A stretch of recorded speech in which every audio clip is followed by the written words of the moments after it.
So in the past lecture, we discussed about plant momentous coordination in plants. तो उन plant momentous में हमने पढ़ा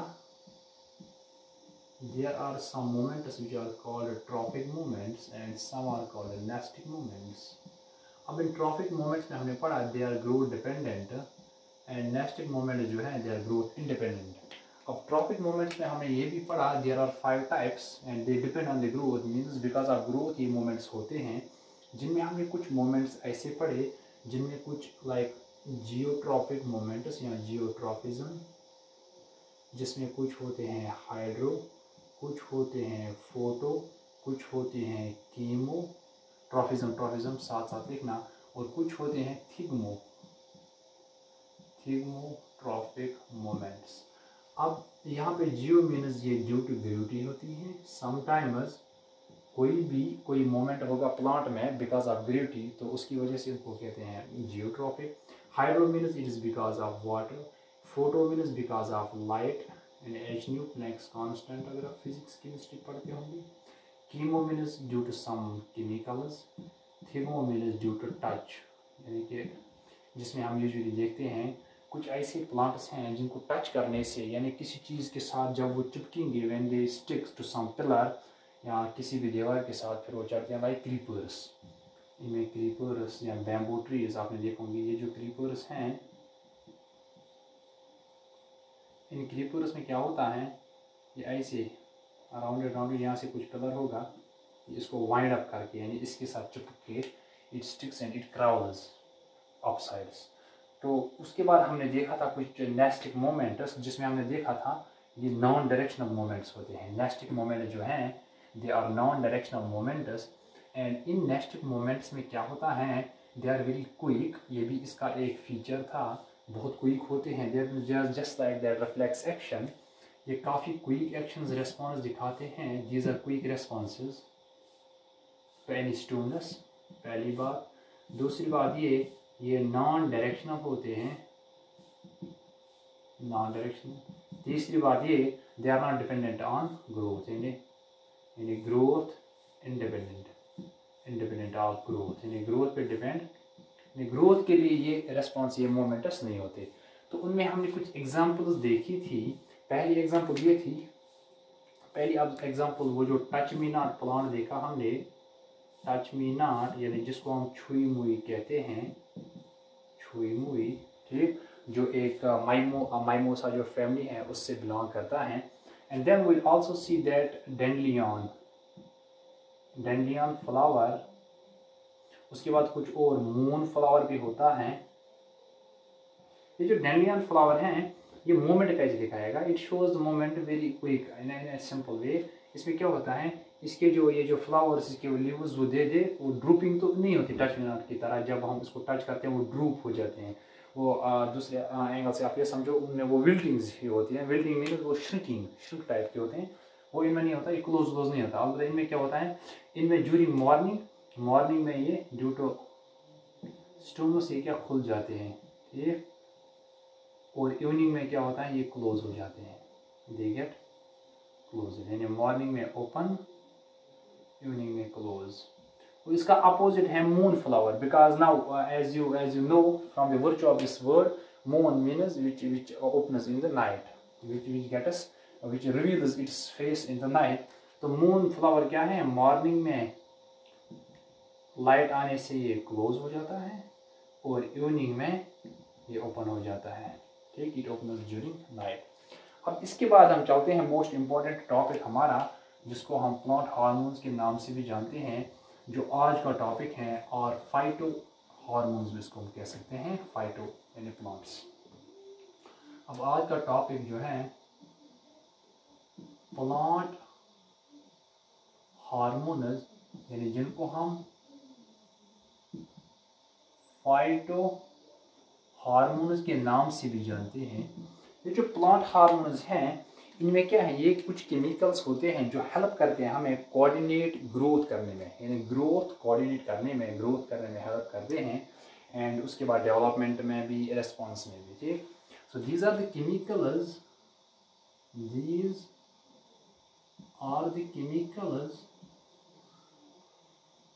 that help to coordinate growth,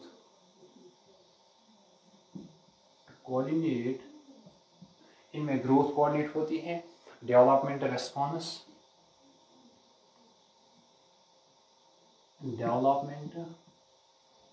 और sometimes they help in response to any stimulus, जो भी external stimulus आएगा उसको हेल्प करने में मदद करते हैं. So these are plant hormones. तो नॉर्मली हम देखते हैं प्लांट हार्मोन्स जो हैं इनके 5 टाइप्स हैं. So usually there are 5 types of, हम सीधा लिखेंगे फाइटो हार्मोन्स, क्योंकि as we know phyto hormone को हम प्लांट हार्मोन कहते हैं. अब इसके बाद क्या है, ये जो 5 कैटेगरीज इनके हैं इनको हम 2 क्लासिफिकेशन करेंगे, 2 सेक्शंस में डिवाइड करेंगे. कुछ ऐसे भी हार्मोन्स होते हैं जिनको हम प्लांट ग्रोथ प्रमोटर्स कहते हैं, रेगुलेटर्स, यानी they promote the growth, and some also they retard the growth. So there are 2 types. एक तो हैं प्लांट ग्रोथ रेगुलेटर्स और कुछ इनमें हैं प्लांट ग्रोथ इनहिबिटर्स. तो कुछ इनमें ग्रोथ को रेगुलेट करते हैं, ग्रोथ को इन्हांस करते हैं, ग्रोथ को इंक्रीज करते हैं, ग्रोथ को प्रमोट करते हैं, और कुछ इनमें ग्रोथ को रिटार्ड करते हैं. So these are 2 distinct sections, classes of this plant. अब इनमें 3 टाइप्स हैं जिनमें ऑक्सिनस पहले नंबर पे, उसके बाद जिबरलिनस, आप इसको गिबरलिनस का हो या gibberellins, one and the same case. उसके बाद साइटोकाइनिनस. उसके बाद इसमें क्या क्या आता है, जो ऐसे प्लांट हार्मोन्स हैं, फाइटो हार्मोन्स हैं जो ग्रोथ को इनहिबिट करते हैं, they control the growth, they retard the growth. जिनमें 2 टाइप्स हैं, एब्सिसिक एसिड और दूसरा है ethylene. Abscisic acid and ethylene. Now will come directly to the auxin. तो उसके बाद हम एक काम करते हैं, इनको सबको एक टेबुलर शेप में पढ़ते हैं. That becomes very easy for you. अब इससे पहले इन डिस्क्रिप्शन पे आने से पहले will just give some glance about this auxin. ये ऑक्सिन जो है ना, इसका क्या है, इस ऑक्सिन का केमिकल नेम है इंडोल एसिटिक एसिड. इसको हम इंडोल एसिटिक एसिड. अब you people don't need to remember this. If you forget this, that's also good for you. इसको याद रखने की जरूरत नहीं है. बट फॉर दैट कि जब हमने केमिस्ट्री पढ़ी है तो इसकी केमिस्ट्री है, ये इस केमिकल से बनता है. ठीक. और ये जो एब्सिसिक एसिड हैं, ये जो एसिटिक एसिड हैं, इंडोल एसिटिक एसिड, इसमें एक स्ट्रक्चर होता है दैट्स कॉल्ड इंडोल. इट्स एक नॉन कार्बन, इसमें कुछ हेटेरोएटम भी होता है साथ साथ, दैट्स कॉल्ड नाइट्रोजन. अब इंडोल एसिटिक एसिड को हम छोड़ेंगे. सिंपल याद रखना, इसका केमिकल नेम क्या है, इंडोल केमिकल नेम. किसका, ऑक्सिन का केमिकल नेम है इंडोल एसिटिक एसिड. और ये जो इंडोल एसिटिक एसिड ऑक्सिन है, ये ग्रोथ प्रमोटर है. It is a growth promoter. उसके बाद गिबरलिन है, उसके बाद साइटोकाइनिन. इन दोनों को ये भी प्रमोट करते हैं ग्रोथ. और 2 ऐसे हार्मोन्स हैं जो ग्रोथ को रिटार्ड करते हैं, यानी दीज 2 इनहिबिट और रिटार्ड, यानी ये ग्रोथ को कंट्रोल रोकते हैं. इनहिबिट और रिटार्ड द ग्रोथ. ठीक. अब हम इसकी डिस्क्रिप्शन पे आते हैं. इन 5 को हम एक टेबुलर शेप में पढ़ते हैं. ठीक है. तो अब हम आते हैं इस टेबल पे जहाँ पे हमने सारे हार्मोन्स को इकट्ठे लिखा है. अब then will study about their description. तो पहला हार्मोन जो है दैट्स ऑक्सिन, जिसको हम इंडोल एसिटिक एसिड कहते हैं. इसकी डिस्क्रिप्शन क्या है, it promotes growth of plants की ग्रोथ को प्रमोट करता है सिंपली. एंड ये रूट और स्टेम सेल्स के टिप्स होते हैं. जो रूट्स और स्टेम सेल्स जो है ना, रूट्स, इनके जो टिप पे ये सिक्रीट प्रोड्यूस भी करता है और सिक्रीट भी करता है ऑक्सिन. तो उसकी वजह से ग्रोथ होती है. उसके बाद ये जो ऑक्सिन है, ऑक्सिन, इसकी ग्रोथ हम ऐसे भी समझ सकते हैं, जस्ट लाइक दिस. आप देखो यहाँ से फॉर एग्जाम्पल एक रूट जो है, रूट या शूट, रूट या स्टम, इसका जो टिप है, टिप पे ऐसा माइक्रोस्कोपिक स्ट्रक्चर होता है, and then it will secrete this, ये इसको स्कैटर करेगा ऑक्सीजन को। तो अगर ये इसी साइड अगर इसने स्कैटरिंग की ज़्यादा तो इस साइड वाला पार्ट जो है ये एलोंगेट हो जाएगा। तो इसका मतलब है ऑक्सीजन ने ग्रोथ को प्रमोट किया, सिंपल। अब उसके बाद क्या है, जिबरलिन और gibberellin, it promote cell differentiation, ये सेल डिफ्रेंसिएशन को प्रमोट करता है, ठीक। अब सेल डिफ्रेंसिएशन को प्रमोट जब ये करेगा, इसको इस ऑक्सीजन की ज़रूरत पड़ेगी। So it is in presence of oxygen, in presence of, तो ऑक्सीजन की प्रेजेंस में ये सेल डिफ्रेंशिएट कर सकता है, यानी माइटोसिस करेगा, ब्रेक डाउन करेगा एक सेल को, 2 4 मल्टीप्लाई, तो मल्टीप्लिकेशन ऑफ सेल इसमें होगी। उसके बाद इट रिड्यूसेस सेल डोरमेंसी को रिड्यूस करेगा। अब रिड्यूस मीन्स, और इसको ब्रेक भी लिख सकते हो, आपके बुक में ब्रेक वर्ड है, मैंने रिड्यूस क्यों लिखा, इससे आसानी हो जाएगी। Suppose this is called seed dormation means germination of seeds, जैसे ह्यूमंस में होता है। तो हम क्या सीधा बच्चा पैदा करते हैं, no, it takes us 9 months, complete 9 months to produce a baby.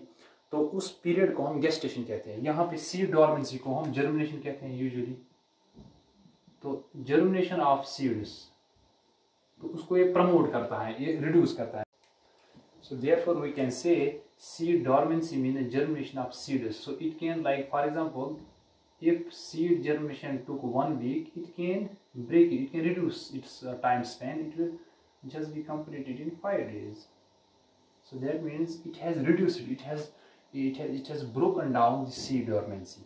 उसके बाद it also stimulates elongation of shoots, shoots को भी ये elongate करता है, जैसा मैंने दिखाया था अभी ऑक्सीजन में।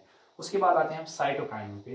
तो साइटोकाइनिन जो है सेल डिवीजन यानी माइटोसिस को ये प्रमोट करता है, सेल मल्टीप्लिकेशन भी आप इसको बोल सकते हो, यानी एक सेल को 2 बनाना, 2 को 4, 4 को 8, 8 को 16, देन 32, वही ऐसी आप इसको मल्टीप्लाई कर सकते हो।